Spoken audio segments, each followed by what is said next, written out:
8 لاکھ مسلمانوں کی لڑکیاں مرتد ہو کر ہندوؤں کے ساتھ جا چکی ہیں۔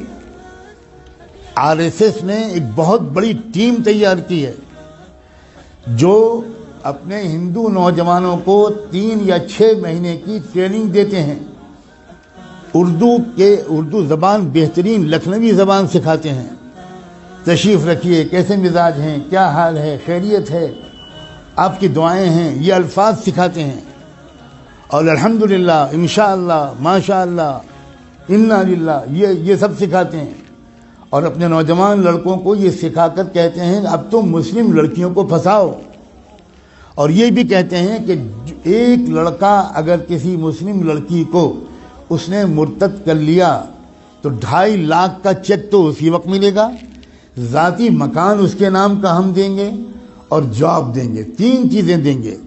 بے روزگاری کے اس دور میں جس میں کہ کوئی جاب مل ہی نہیں رہا ہمارے نوجوانوں کو، وہ نوجوان، وہی غیر مسلم نوجوان سوچتے ہیں کہ بھئی دونوں ہاتھ میں لڈو ہیں، ہم تو ایک لڑکی کو اپنا بھی لیں گے، اس کو ادھرم بھی بنا دیں گے، اور پھر 2.5 لاکھ کا چیک بھی ملے گا، ذاتی مکان بھی ملے گا، اور اس کے بعد جاب بھی ملے گا۔ کتنا سستا سودا ہے۔ کسی ہندو لڑکی کے ساتھ اگر شادی کرنا ہو تو مصیبت ہے، وہ تلک اور وہ جہیز اور وہ رسمیں اور وہ مسائل، اتنی مصیبت ہے۔ یہاں تو ہم کو مفت میں لڑکی مل رہی ہے، بلکہ لڑکی کے بدلے پتہ نہیں کیا کیا مل رہا ہے۔ اس مہم پر لگ گئے ہیں کروڑوں نوجوان، لیکن ہم سو رہے ہیں۔ اللہ جانے کون سا کوڑا ہمیں چاہیے اللہ کا، کون سا درہ چاہیے، کون سا تماچا چاہیے، کون سا عذاب چاہیے ہمارے جاگنے کے لیے۔ میں نے آیت پڑھی تھی، یہ جو اس وقت کا مسئلہ گناہوں کا نہیں ہے، اس وقت کا اصل مسئلہ ارتداد کا ہے۔ ہمارا ایمان چھیننے کے لیے بلینز آف ڈالرز کے فنڈ ایلوکیٹ کیے گئے ہیں۔ ان پیسوں کا صرف ایک استعمال ہے، مسلمانوں کی جان اور مال لوٹنا۔ یہ بہت چھوٹا کام ہے۔ اب جو کام ہے وہ یہ کہ ایمان چھینو ان سے، ڈراؤ دھمکاؤ بھی، لالچ بھی دو۔ ڈرانا دھمکانا بھی اپنے پچھلے 1 ہفتے میں خوب سن لیا، اور لالچ دینے کی بات اگر نہ سنا ہو اور کانوں میں روئی ٹھوسی ہوئی ہو تو آج تو میں کم سے کم آپ کو بتا رہا ہوں، اب تو جاگ جاؤ۔ اپنے بچوں اور بچیوں کو کہاں پڑھوانا ہے اور کہاں نہیں پڑھوانا ابھی بھی سمجھ میں نہیں آئے گا۔ اکبر الہ آبادی جو الہ آباد ہائی کورٹ کے جج تھے، انہوں نے شعر کہا تھا، وہ کوئی مولانا نہیں تھے، وہ کوئی حاجی صاحب اور حافظ قرآن نہیں تھے، انگریزوں کے زمانے میں ہائی کورٹ کے جج تھے۔ انہوں نے یہ شعر کہا تھا، یوں قتل سے وہ بچوں کے بدنام نہ ہوتا، یوں قتل سے وہ بچوں کے بدنام نہ ہوتا، افسوس کہ فرعون کو کالج کی نہ سوچی۔ خالی وہ کالج بھیج دیتا، بس ختم، وہ تو قتل ہو ہی جاتے ہیں۔ اپنے ادارے قائم کرنا، اپنے اداروں میں اپنے بچوں اور بچیوں کو پڑھوانا اسلامی تہذیب کے ساتھ۔ میں بالکل نہیں کہتا کہ اپنا پڑھوائیں، لیکن میں یہ ضرور کہتا ہوں کہ اس طرح پڑھوانا کہ ان کی عزت بھی لوٹے، ان کا ایمان بھی چھینے، اس طرح پڑھوانے سے بڑھ کر کوئی پاگل پن دنیا میں نہیں۔ اس سے بہتر یہ ہے کہ میری بیٹی بالکل ان پڑھ رہے، جس کو لگتا ہو کہ یہ غلط جملہ ہے بھگتے گا انشاءاللہ۔ خدا جانے کب ہوش آئے گا، خدا جانے کب تک ہم جمعے کی نماز پڑھ کر اپنے کو اللہ کا ولی سمجھتے رہیں گے۔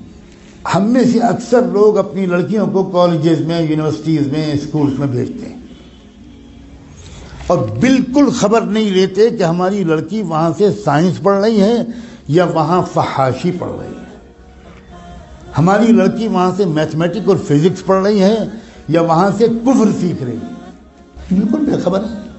جب کوئی کہتا ہے کہ بھائی اپنی لڑکیوں کو پردہ کراؤ، باحیا بناؤ، بے پردہ مت رکھو، تو یہ مولانا لوگ پتہ نہیں کیا پرانے زمانے کی باتیں کرتے ہیں۔ کیا پرانے زمانے کی باتیں؟ زمانہ بدل گیا، زمانہ بدل گیا، رسول اللہ بدل گئے، اللہ بدل گیا، قرآن بدل گیا، اسلام بدل گیا۔ کیا بدل گیا؟ یہ کہیے کہ ہم بدل گئے، زمانے کو مت کہیے کہ زمانہ بدل گیا۔